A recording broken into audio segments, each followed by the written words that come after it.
Dear students, today we are going to learn the algebra of complex numbers, that is, the different mathematical operations performed on complex numbers.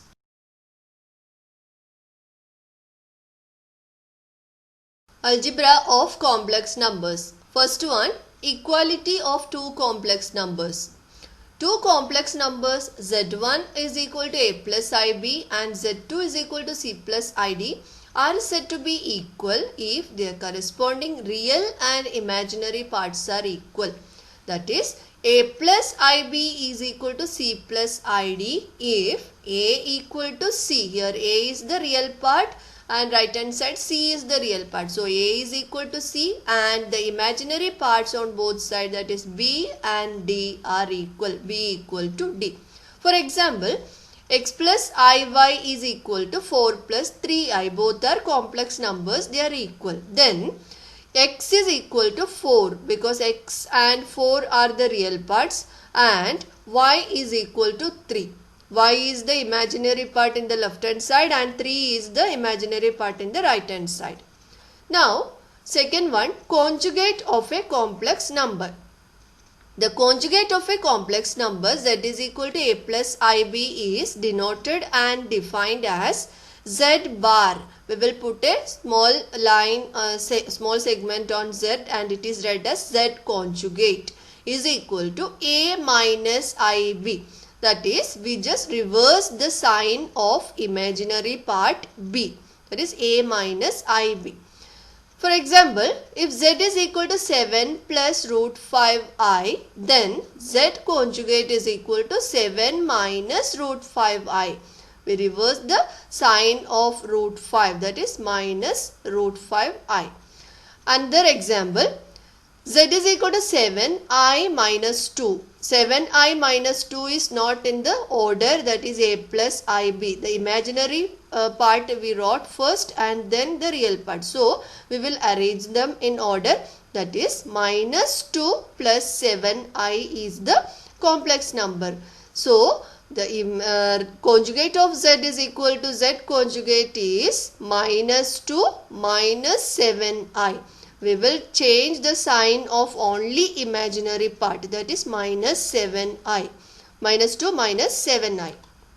Now, there are some properties of this conjugate of z, that is z conjugate, the whole conjugate is equal to z itself. That is, if you find the conjugate two times of the same complex number, then the original complex number you will get. Second one, if z is equal to z conjugate, then z is purely real number. Z and z conjugate are equal, then we say z is a purely real number. And if z is equal to z minus z conjugate, then z is purely imaginary number. These are the properties of z conjugate.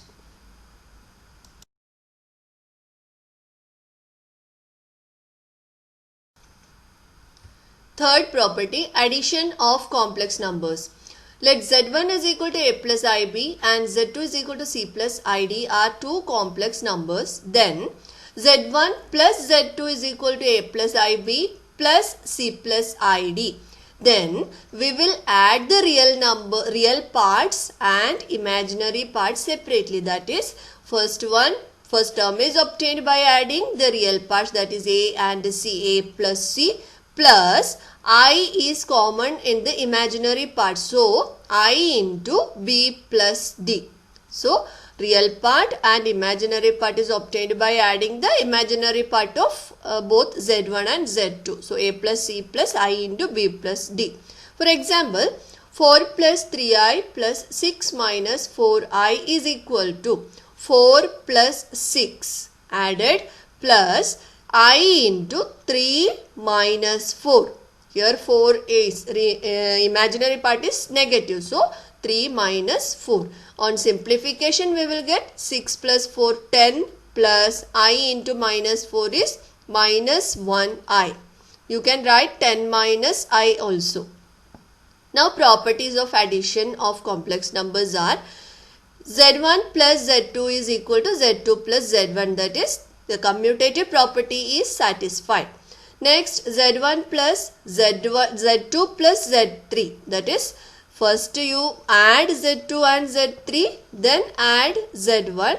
The same is Z1 plus Z2 plus Z3, that is associative property. The order of addition is not changing any sign or any value of the complex numbers on both sides. Now Z1 plus 0 is equal to 0 plus Z1 is equal to Z1. Then 0 is the additive identity of complex numbers. 0 can be written as 0 plus 0i also. Now Z plus Z conjugate is always the 2 times real part of Z. Z and Z conjugate, if you add, you will get only real part of Z, which is 2 times 2 into real part of Z. And the next one, Z1 plus Z2 the whole conjugate is equal to Z1 conjugate plus Z2 conjugate. Now scalar multiplication. Let Z is equal to a plus ib be any complex number, then for every real number k we can multiply k with a Z, then answer is k into a plus I into k into b, that is k is multiplied with the real part and imaginary part. Example, Z is equal to 7 plus 3i and k is equal to 5. Then 5z is equal to 5 into 7, 35 and 5 into 3, 15i. So 5z is equal to 35 plus 15i. And 0 is also a constant or scalar. So 0z is equal to always 0.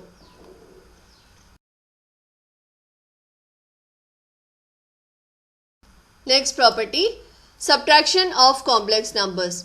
Let Z1 is equal to a plus ib and Z2 is equal to c plus id are two complex numbers. Then Z1 minus Z2 is equal to a plus ib minus c plus id. Then we will subtract the real and imaginary part separately. That is a minus c. A and c are the real parts. So a minus c plus I into b minus d. Plus I into b minus d. For example, 4 plus 3i minus 6 minus 4i is equal to 4 minus 6 plus I into 3 minus 4i. So 3 minus 4 is 7i. So 4 minus 6 is minus 2 and 3 minus of minus 4 7i. Properties of subtraction. Z minus Z conjugate is equal to 2 into imaginary part of Z. And Z1 minus Z2 the whole conjugate is equal to Z1 conjugate minus Z2 conjugate.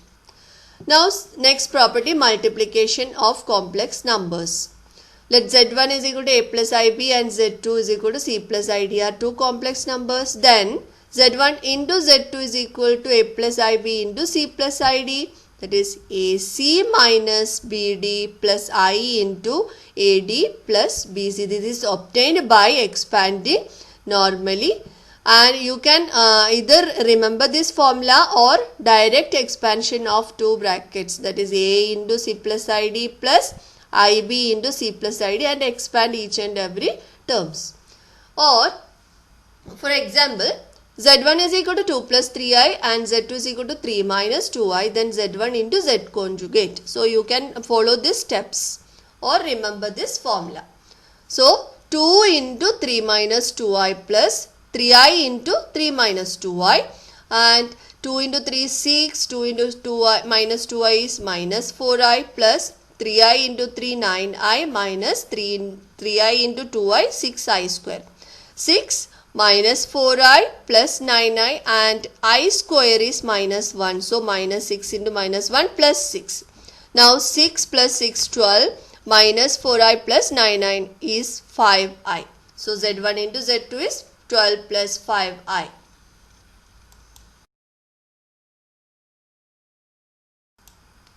Next, properties of multiplication. Commutative property is satisfied, that is Z1 Z2 is equal to Z2 into Z1. Associative property is satisfied, that is Z1 into Z2 into Z3 is Z1 into Z2 Z3. Next one is the existence of identity, multiplicative identity, that is 1. That is Z1 into 1 is same as 1 into Z1 is equal to Z1 itself. Next, Z1 into Z2 the whole conjugate is same as Z1 conjugate into Z2 conjugate. And this fifth one is very important. If Z is equal to A plus IB, then Z into Z conjugate is same as A square plus B square. Now, next one is to find the powers of I. That is, we know I is equal to square root of minus 1. Then I square is equal to minus 1. And I cube is equal to minus 1 into I, that is minus I, and I raised to 4 is nothing but 1. Now, using this powers of I raised to 4 is equal to 1, we can calculate any higher powers of I. The following steps you can use to find the higher powers of I. That is to calculate the value of I raised to n, where n is any positive integer greater than 4. What we will do is, we divide the given number or given power by 4 and obtain a quotient m and remainder r, where the remainder value should not be greater than 4. If it is again greater than 4, then we can continue division. So, it should be less than 4 and greater than or equal to 0. Then I raised to n can be written as I raised to 4m plus r is equal to I raised to 4m into I raised to r, that is exponential properties. I raised to, for example, I raised to m plus n is a raised to m into a raised to n form. Now, I raised to 4 into m can be written as I raised to 4 whole raised to m into I raised to r is equal to I raised to 4 is 1 raised to m into I raised to r, where I raised to r will be less than 4, so it is easy to remember these three values. So, I raised to r is the answer. Example, I raised to 50. 50 can be written as 50 is divided by 4, then it can be written as 4 into 12, 48 plus 2, that is 50. 4 into 12. So, you have to divide 50 by 4 and rewrite the number this way. Then, I raised to 4 into 12 into I raised to 2 using exponential rule. And I raised to 4 into 12 can be written as I raised to 4 raised to 12. And now it is I raised to 4, it is same as 1. So, 1 raised to any power is equal to 1 only. So, 1 into I raised to 2 is I raised to 2 only. And we know the value of I raised to 2 as minus 1. So, it is easy to find any higher powers of I using this division by 4.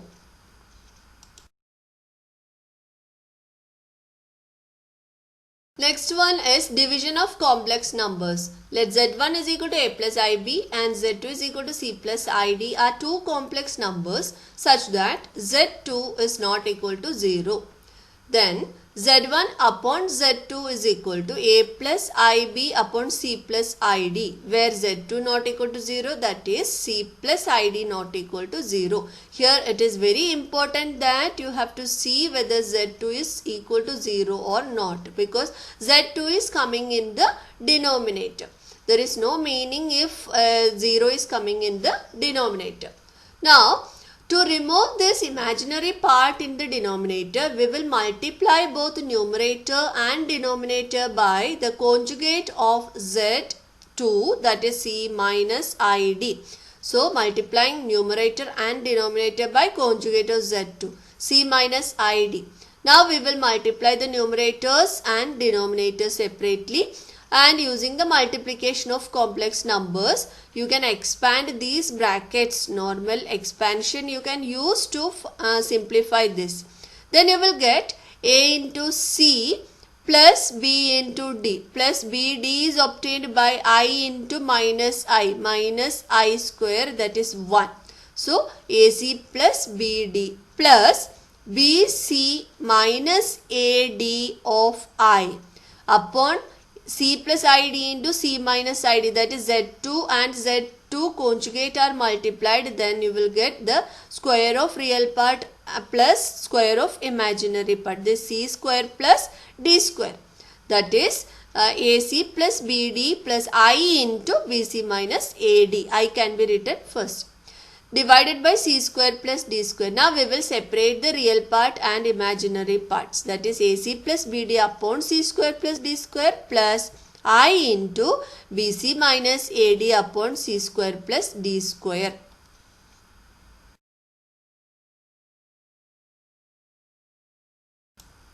Now, to divide z1 by z2, you can either remember the formula z1 upon z2 is equal to ac plus bd upon c square plus d square plus I into bc minus ad upon c square plus d square. Or multiply the numerator and denominator of z1 upon z2 by the conjugate of z2 and expand normally. Now example, if z1 is equal to 3 plus 2i and z2 is equal to 1 plus I, then z1 upon z2 is equal to 3 plus 2i upon 1 plus I. Now we will multiply the numerator and denominator by the conjugate of z2, that is z2 conjugate is equal to 1 minus I. So 3 plus 2i into 1 minus I upon 1 plus I into 1 minus I. Now we will expand the terms. So 3 minus 3i, 3 into 1, 3 into minus I plus 2i into 1 minus 2i into I. That is 3 minus 3i plus 2i minus 2i square, and I square is minus 1. So minus 1 into minus 2 plus 2. So 3 plus 2 5 and minus 3i plus 2i is minus I upon 1 plus 1. And conjugate z into z conjugate is a square plus b square form. So here 1 plus 1, 1 square plus 1 square, 2. Now z1 upon z2 is equal to 5 minus I upon 2, that is 5 upon 2 minus 1 upon 2i. Now there are some properties of division of complex numbers, that is 1 upon I is equal to, here again imaginary number I is coming in the denominator. So 1 upon I we have to remove by multiplying both numerator and denominator by I itself. Then I will be removed from the denominator. So 1 into I into I square, that is minus 1. So it is minus I. So 1 upon I you can remember as minus I. And 1 upon a plus ib is a minus ib upon a square plus b square. This is obtained by multiplying this numerator and denominator by the conjugate of this denominator, that is a minus ib upon a square plus b square. Now the sums in this part are solved in the next video. Thank you.